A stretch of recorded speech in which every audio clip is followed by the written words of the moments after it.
Magandang araw mga ka-math thinkers. Nandito na naman tayo sa panibagong episode kung saan tuturuan ko kayo kung paano mag-solve ng product ng ating dalawang binomials na expression. Now in this case po, dati, nagsisolve po tayo ng product ng ating monomial towards binomial, product din po ng monomial towards trinomial or multinomial expressions. But today, focus lang po tayo sa dalawang binomial. Actually, maraming paraan po paano mag-solve dito. Pero ang ituturo ko lang po is yung FOIL method or kumbaga, yung paisa-isang pag-distribute or distributive property lang po ng ating product yung ating gagawin. Now in that case, dito po, uunahin natin i-distribute yung first term ng ating binomial expression na nauna, which is a plus 5, sa bawat term sa loob ng ating second binomial expression. So, isa-isa talaga dapat yan. So, a times a, we have a squared.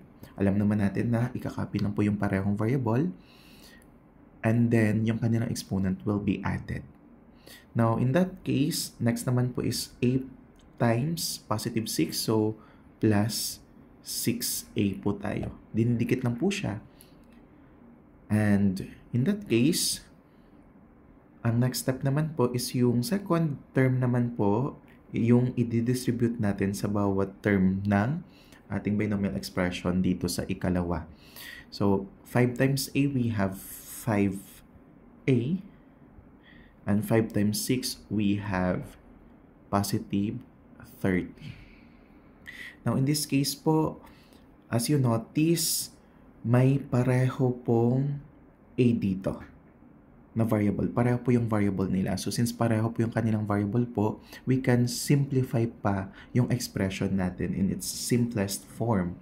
So, paano nga ba po kino-combine or ina-add or sinisimplify natin yung expression?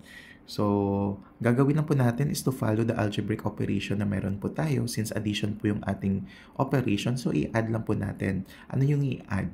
Ang i-add lang po is yung katabi nilang number or in short, yung ating mga coefficients. So, for the other terms na wala naman pong kaparehong variable, ikakopy lang po siya. So, a squared plus, ang i-combine natin is yung dalawa sa gitna. So, 6 plus 5, we have 11. Copy lang po yung ating variable, which is a plus 30. Hence, we have our final answer po or solution, a squared plus 11a plus 30 for item number 1. Now, for item number 2, we have here, same process po, didistribute lang po natin isa-isa yung ating first term sa unang binomial expression natin sa bawat term doon sa pangalawang binomial expression. So, b times 2b, alam naman po natin na unahin yung number. So, 2 siya. Ididikit lang po natin siya sa b na magkapareho po yung variable dito. So, dahil magkapareho, i-add lang po yung exponent nila. Under exponent or exponent is invisible 1. So, add lang po natin. 1 plus 1 is 2. Now, for the next one, we have b times positive 5. We have plus 5b. Ididikit lang po sila pero mauna muna yung number. Now, for the next one, that is negative 8 multiplied to positive 2b. So, alam naman po natin na magkaiba po yung kanilang sign. So, it is expected po na minus po yung gagamitin natin. So, or negative yung sign na gagamitin natin. As is lang naman po, number to number yung pag-multiply. 8 times 2, that is 16. Pero yung variable po na kasama ng 2 natin dito, which is b, ididikit lang po natin siya. And for the last one, negative 8 times 5 or positive 5, alam naman po natin na magkaiba ulit yung kanilang sign. So, it is expected na meron tayong negative dito. And as is yung pag-multiply ng numbers, 8 times 5, that is 40.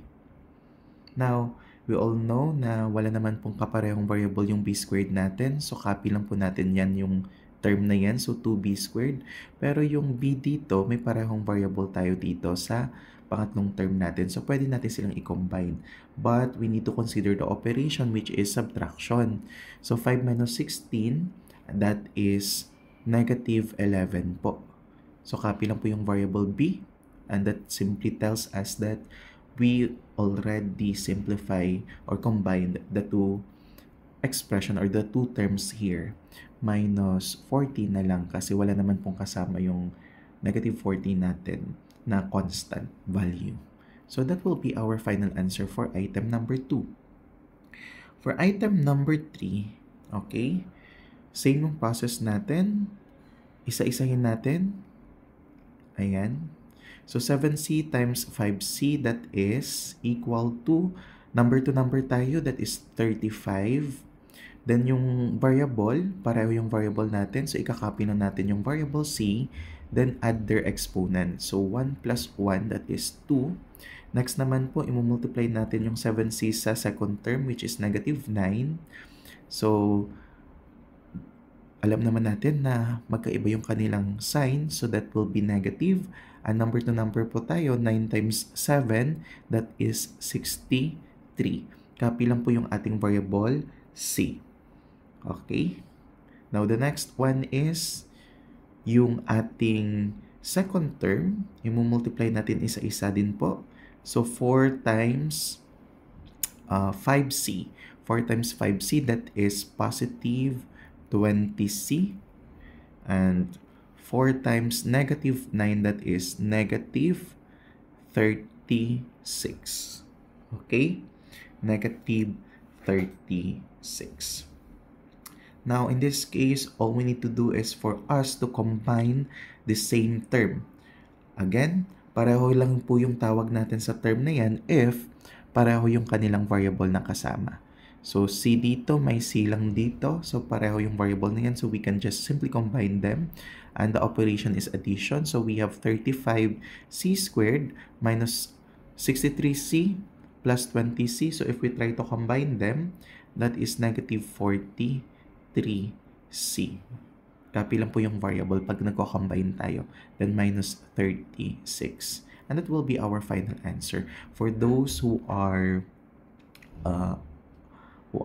asking why is it the answer is negative 43 here if we try to combine negative 63 and 20, if you notice, if addition yung operation natin po, and saka opposite yung sign ng ating mga numbers, ang gagawin nyo lang po dyan is yung bigger number, which is 63, ayan, is isa-subtract lang po yung 20 sa kanya, yung lower number. So, once na masubtract po, whatever will be the answer, yung sign ng magiging final solution nyo dito sa pag-subtract will be the bigger number. So, ano ba yung sign ng bigger number, which is 63, that is negative. So, that is why magiging negative siya. Okay? Ayan. So, if you want to request for a comprehensive explanation on how we compute for the addition, subtraction, multiplication, and division of our algebraic expressions, don't hesitate to comment. Ayan. As well as don't forget to like my channel and have a blessed day ahead of you all. Bye-bye!